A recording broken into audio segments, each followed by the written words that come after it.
가기사는 증시 깍두기. 안녕하세요. 전투자 증시 아침판 안지원입니다. 네, 안녕하십니까. 깍두기 가수안전입니다. 네. 네, 오늘도 반등은 했지만 그리 큰 반등은 아니었고 네, 코스피 0.5%, 코스닥 0.1%대 정도 반등을 했습니다. 네. 네, 근데 뭐 종목별로는 굉장히 주가 급등이 있었고 어떤 종목은 굉장히 급락도 있었고 굉장히 여전히 종목 증세가 좀 펼쳐지고 있는 상황입니다. 그렇습니다. 제가 되게 신기했던 거는 반도체 본주들은 힘아리가 없었는데 또 개별 반도체 그 밑단에 있는 애들은 또 많이 오르고 그런 분들도 재밌었고요. 네, 예. 뭐 하이닉스도 오늘 좀 장 후반으로 갈수록 어느 정도 반등을 했고 그 밑에 소부장들은 진짜 크게 엄청나게 올랐어요. 그것도 참 재밌더라고 그 모습이. 네, 조정을 많이 받다가 뭐 어제부터 좀 세게 다시 좀 기대감이 일고 있는 것 같습니다. 네.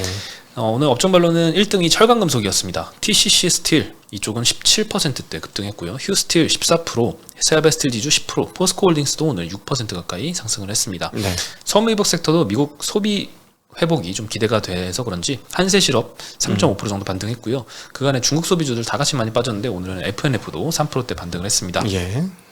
운수창고 섹터에서는 페노션, 뭐 대한해운, HMM, KSS해운, 흥하해운 이런 해운주들이 급등을 했는데 흥하해운은 혼자 24%나 급등했습니다. 다른 애들은 한 3, 4%씩 상승하는데요.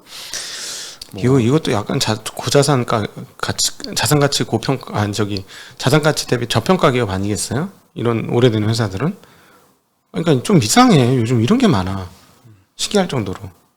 자산 가치 높은 주식 중에 앞으로 이런 일이 계속 있지 않을까 하는 생각이 듭니다. 한번 뭐 작전이긴 했지만 그렇게 해서 올라가는 걸 봤으니까 많이 그랬죠. 자꾸 그런 쪽에 그 어떤 분위기가 조성되는 것 같다는 느낌 많이 듭니다. 네, 그리고 오늘 제주항공, 티웨이, 진에어, 에어부산 다 2, 3%대씩 항공주들도 반등했습니다. 뭐 중국 관련된 소비주들, 뭐 리오프닝주들 오늘 좀 반등이 있었던 것 같아요. 그렇죠. 왜냐하면은 사회융자 총액이 늘었는데 우리가 이제 오늘은 이제 중국 마감이 있어서 아마 그 언급 있겠습니다만 이번 6월 달에 사회융자 총액 증가액은 역대급이라고 합니다. 네. 그리고 이제 지금 2분기 실적 나오잖아요. 항공주. 저는 항공주를 안 갖고 있지만 내가 한번 확인해 봤거든요. 아마 말은 안 해요. 공정 공시가 있어서 구체적으로 얘기하는데 느낌 있잖아. 우리 또 이렇게 느낌 파악하는 거 있잖아요. 네. 2분기가 상당히 흑자가 나올 것 같습니다. 옛날에는 흑자가 안 나오는 경우도 있었는데 아마 그렇게 되면 연간 기준으로 역대급 실적이 나오게 되지 않을까. 역사상 LCC든 어디든 가장 19년 대비를 훨씬 초과하는 그런 실적이 나올 것 같은 분위기입니다. 네. 네, 그리고 의약품 섹터 여기도 셀트리온이 4% 오르면서 업종 상승을 좀 주도를 했습니다. 셀트리온 헬스케어도 5.7%, 셀트리온 제약은 14%나 급등하면서 셀트리온 형제들 다 좋았습니다. 3, 4병 이슈가 다시 좀 나오고 있고요. 대웅제약, 유한양행, 보령, 삼성바이오로직스, SK바이오사이언스 다 1에서 3%씩 반등을 했고요. 오늘 보험과 증권 sek터만 하락을 했습니다. 네. 보험과 증권 섹터가 제일 많이 하락을 했습니다. 네. 외국인 수급은 운수장비 섹터에 1200억이나 들어왔는데 다 조선주에 몰렸네요. 예. 삼성중공업 600억, 하나오션에 250억 정도 올렸는데 요즘 조선주가 굉장히 좋습니다. 얼마나 그렇죠. 좋냐면 15년 만에 업종 PBR이 3배를 돌파했다. 엄청난 일인 것 같은데요. 2008년 대비라는 거잖아요. 그렇죠. 2008년 가장 좋을 처음으로. 가장 좋을 때 차화정 장세. 네. 차화정 장세. 그렇지. 중국 조선주 장세 있었을 때 그때네요. 네. 네. 신영증권에서는 엄경화 의원님이 구조조정 완성도가 높았던 게 이번에 밸류 상단까지 깰 정도로 주가 상승을 많이 이끌었던 모멘텀이다라고 분석을 했는데요. 22년도 기준 인도 기록이 있는 조선업체 수가 전 세계에 340개 정도 있는데 한국은 13개밖에 없습니다. 중국이 165개, 일본이 53개, 유럽이 56개 정도 있고요. 그만큼 우리가 좀 구조조정이 많이 진행됐고 그런데도 불구하고 건조 역량은 유지하고 있다라는 점을 긍정적으로 좀 꼽았습니다. 네. 일본이나 유럽 지역은 특히 건조 역량 유지하고 있는 업체 수가 계속 줄어들고 있는 상태고요. 네. 24년도 기준 건조 예정량이 2023년도 대비해서 한국조선사는 16.5% 증가합니다. 근데 다른 데는 다 감소하거든요. 네. 중국은 5% 감소하고요. 일본은 이미 5년째 감소하고 있어서 큰 의미가 없어 보입니다. 이렇게 감소하는 지역은 당연히 매출 성장이 나올 수가 없고 한국은 좀 기대해 볼 만하다라고 꼽았고요. 2분기 실적에서도 매출 성장률은 좀 높을 것 같습니다. 특히 하나오션 뭐 이런 데는 가스선이 많이 기여했나 봐요. 54% 정도 전년 대비 증가가 나오고 한국조선의 양도 37.5% 꽤 많이 증가하네요. 네. 현대미포가 조금 증가세가 낮을 것이다 라고 보고 있고 주가가 많이 올랐어요. 근데 지금도 괜찮냐라는 질문에 대해선 여전히 실적 개선세가 좀 담보가 됐기 때문에 여전히 주가에 추가로 반영될 여지가 남아 있다라고 언급을 했고요. 과거 호황기보다 호실적 지속 가능성도 좀 높다고 합니다. 굉장히 좋게 네. 보고 계신 것 같아요. 다만 한화오션은 투자 의견을 내렸습니다. 매수해서 중립으로 하향을 시켰고요. 왜 그러냐? 너무 많이 올랐다. 많이 올랐어요. 업종 내 밸류에이션 차이가 100% 차이가 나는데 방산주 프리미엄을 고려해도 이건 좀 너무하다라고 판단을 했다고 근데 합니다. 작년도 그 소위 말하는 우리 빅베스는 하나오션이 제일 많이 왔거든. 작년 1분기까지 적자가 어마무시하게 났어요. 그래서 저는 마음고생을 많이 했죠. 이 주식 때문에. 그러다 갑자기 쫙 올라가지고 저는 싹 정리했어요. 사실은 보통 이렇게 빨리 정리 안 하는데 아주 진절머리가 나더라고. 너무 고생을 많이 시켰어. 아니 오래 기다렸죠. 이번 분기는 플러스 나겠지 했는데 이번 분기 적자 대규모. 그러면 이번 분기는 되겠네. 지난번 대규모 적자 만들었으니까 또 대규모 적자. 쟤는 미쳐버리겠더라고. 예. 그래서 내가 창원에 다 전화하고 그랬잖아. 창원에다 막 전화해가지고 형 거기 저 분위기 어때요? 거기 막 물어보고 그랬어요. 실제로. 그랬더니 야 여기 마진이 안 남아 막 이러는 거야. 야 여기 인력이 없어가지고 힘들어 막 이러는 거야. 그때 좀 낙동강 오래알 된 느낌? 어떡하지 나? 근데 이제 잘 참았어요. 결국 오더라고 때가. 그러니까 현장에 있는 사람도 주가는 몰라. 네. 예.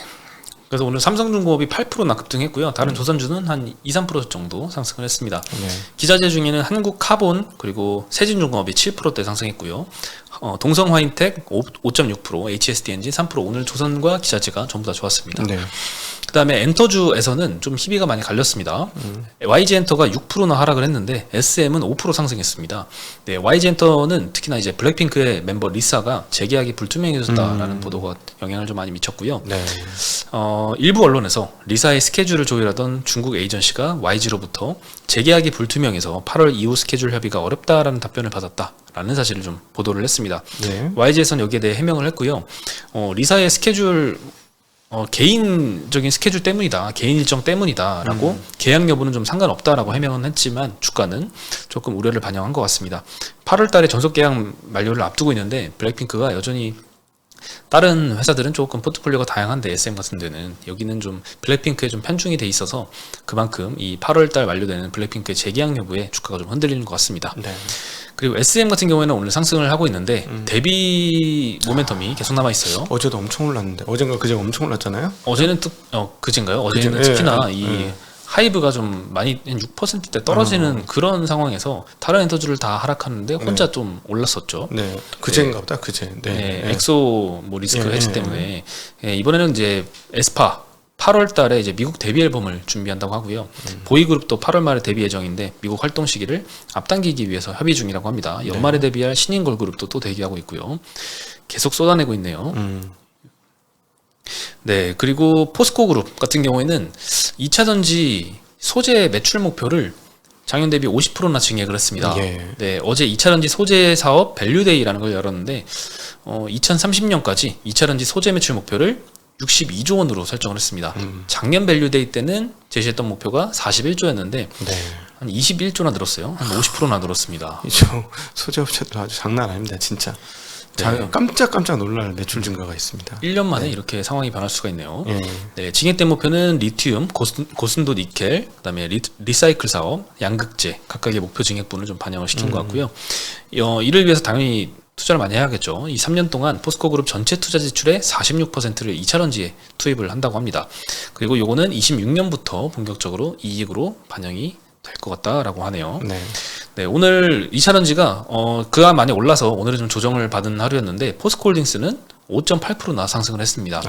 네, 그리고 에코프로와 에코프로 BM이 오늘 5%대 정도 약세를 보였고요. SK 아이테크놀로지, LG 엔솔 오늘 3% 정도 하락했고 네. 금양은 11% 정도 하락을 했습니다. 네. 네, 오늘 에코프로가 오후에 갑자기 좀 이렇게 하락세로 전환됐는데 실적 발표를 기점으로 좀 그랬어요. 2분기의 실적이 컨센은 조금 미달했습니다. 영업이익이 1,660억 나왔는데 컨센이 2,250억이어서 요거 좀 미달했다고. 네. 네, 그간에 워낙 많이 올랐기도 했고, 네, 그래서 요게 좀 영향을 끼쳤던 것 같습니다. 에코프로 BM도 뭐 여기는 뭐 별로 그렇게 크게 미달하지도 않았고 네.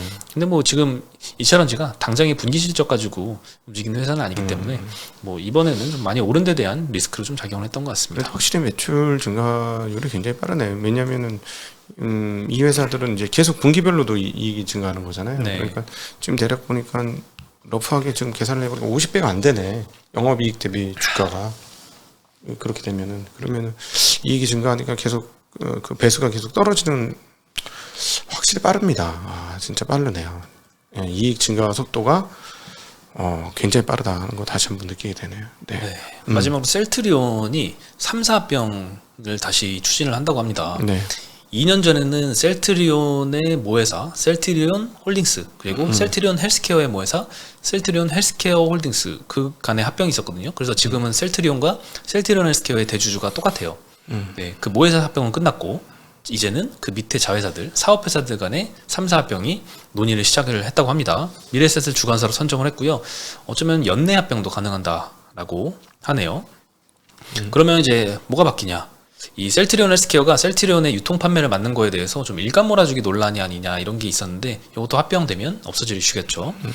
그리고 셀트리온이 헬스케어한테 약을 팔고 돈을 못 받고 매출 채권으로만 계속 달아났거든요. 그 규모가 올해 1분기 말 기준으로 보니까 2조 원 정도 쌓여 있더라고요.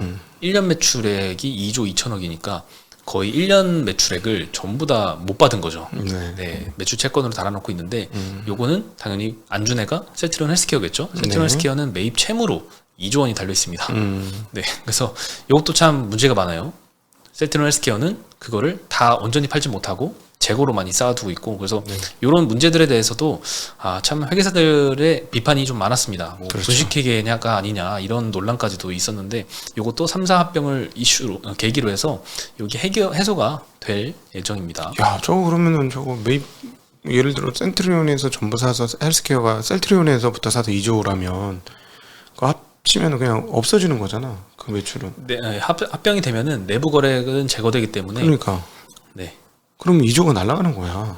자산 사이즈는 줄어들 수 있죠. 저거 어떻게 하려고 그러나? 좀 걱정이 되는 하네요. 그래서 뭐 그거는 근데 알려진 누구나 다 예견 가능한 회계적인 이슈이기 때문에 지금 셀트리온의 매출액, 셀트리온 헬스케어의 매출액 그 합이 3, 4합병 된 그것보다는 더 클 거예요. 3, 4합병 되면 그 단순 합산보다는 훨씬 더 사이즈는 작아질 거로 훨씬 작아지겠죠. 이렇게 그 내부 거래가 다 재워지는 거니까. 근데 옛날에 그 회계사 중에 에스모 회계사라고 사회적으로 유명하신 회계사가 계시거든요. 그분이 이거 완전 거의 분식 비슷하다는 톤으로다가 얘기했어요. 많은 회계사들이 이 부분에 대해서는 이해를 뭐 할 수 없다. 말도 안 된다. 이 회계는. 굉장히 그런 얘기를 했는데도 불구하고 그냥 왔잖아요. 여기까지. 저거 주가는 많이 좀 빠졌어요. 2년간. 근데 3, 4 합병하고 나면은 그 분식 이슈는 상당히 많이 내려가긴 하겠지만 진짜 총 매출과 총 3, 4 합산 총 매출과 총 많이 떨어져가지고 영업이익이 곤두박질 칠 수 있겠네.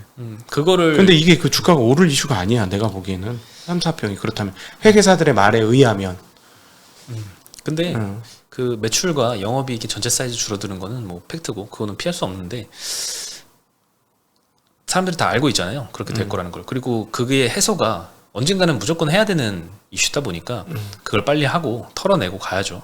그래서 뭐 불확실성 해소로 반영을 할지 아니면 진짜 그때 가서 사이즈가 줄어드는 걸 보고 이거 너무 시총이 높은 거 아니야 라고 생각을 해서 뭐 주가가 떨어질 수도 있지만 네, 어쨌든 빨리 지나가야 될 이슈긴 합니다.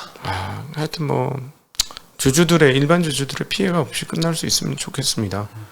개인적으로는 사실 좀 이해가 안 되는 회사 중에 하나예요. 개인적으로 그렇죠. 저희 투자자들 입장에서는 그래서 근처도 안 갔어. 나는 셀의 시옷 근처도 안 갔습니다. 무서워. 항상 무서운 주식. 저 무서운 주식 막 이러면서 최근에 K모 주식 같은 거 같아요. 최근에 K모 주식도 좀 무섭거든요. K모 주식이 뭐죠? K모 2차 전지 관련 이 K모 주식이 있거든요. 그래서 너무 무서운 거야. 이상하다. 삼성전자나 LG나 아니면 SK나 한국의 3대 그룹사들이 허덕거리는 일을 어떻게 할 수 있을까? 뭐 이런 생각하면서 무섭거든요. 네, 한국에 좀 무서운 그런 게 몇 개 있긴 합니다. 네. 뭐 무서우면 투자 안 하고 그렇죠. 안 하면 되는 거지. 아는 뭐. 걸로 벌면 되죠. 그렇지. 아는 범위에 머무르는 게 상당히 중요한 것 같아요. 근데 네. 아까 안타깝네요. 블랙핑크 그렇게 된다니까. 저는 그 중국인이 있는지도 몰랐어요. 태국인이 한 명 있는 것은 알고 있거든요. 그 태국인은 왕족 대접을 받는다던데 태국에서. 그 왜냐면 그렇게 일반 서민에서부터 그렇게 성공한 케이스가 태국인 거의 없대요. 그러니까 얼마나 대단할 거야. 지금 태국 기준으로 보면 그 친구는 순식간에 개인 재벌이 된 거잖아요. 그렇죠. 파키아오는 필리핀인가요? 파키아오 권투 선수요? 네. 네, 그 그렇죠. 필리핀입니다. 파키아오? 권투 거기 저 태국에는 킥복싱 선수 태국입니다. 태국이에요? 예, 맞네요. 그러면. 예. 태국 그거 말고 저 굉장히 권투 선수 또 있어요. 필리핀은 그게 이름이 뭐더라? 거기가 파키아오인가? 저도 헷갈리는데요. 태국에 또 있어요. 킥복싱 선수 또 있습니다. 있습니까? 네, 알겠습니다. 네, 네. 네. 음. 어쨌든 셀트리온 간에 이제 합병이 되면 아무래도 좀 기본적으로 생각할 수 있는 거는 셀트리온 헬스케어를 셀트리온 홀딩스가 갖고 있고 셀트리온 홀딩스는 이제 셀트리온 다 갖고 있는데 셀트리온 홀딩스라는 회사는 서정진 회장이 97% 이상 지분을 들고 있는 회사입니다. 그래서 개인적으로도 들고 있고 셀트리온 홀딩스를 통해서도 들고 있는데 셀트리온 홀딩스 지분이 더 많습니다. 한 35% 정도 갖고 있고 셀트리온은 한 20% 갖고 있는데 아무래도 셀트리온 헬스케어가 많으니까 양사간이 합병 비율이 결정이 되겠죠. 네. 근데 이게 비상장 회사는 어느 정도 좀 대주주의 컨트롤이 들어갈 수가 있는데 상장사다 보니까 합병 직전까지의 주가 흐름이 좀 결정을 하거든요. 합병 비율을. 근데 아무래도 대주주가 좀 지분 많은 데가 더 유리하게 좀 움직이지 않을까 이런 논란은 조금 있습니다. 네, 그래서 한번 지켜보면 이것도 중요할 것 같아요. 네. 하여튼 혹시 저희 증시학대 TV 구독자분들 중에 저는 잘 좀 판단하셨으면 좋겠는데 이 회사는 잘 모르겠어 나는. 솔직히. 모르면 투자 안 해야죠. 네, 모르면 네. 안 하면 됩니다. 네네. 못 먹으면 됩니다. 네. 네. 네, 오늘 소식은 여기까지고요. 내일 다시 인사드리겠습니다. 네, 안녕.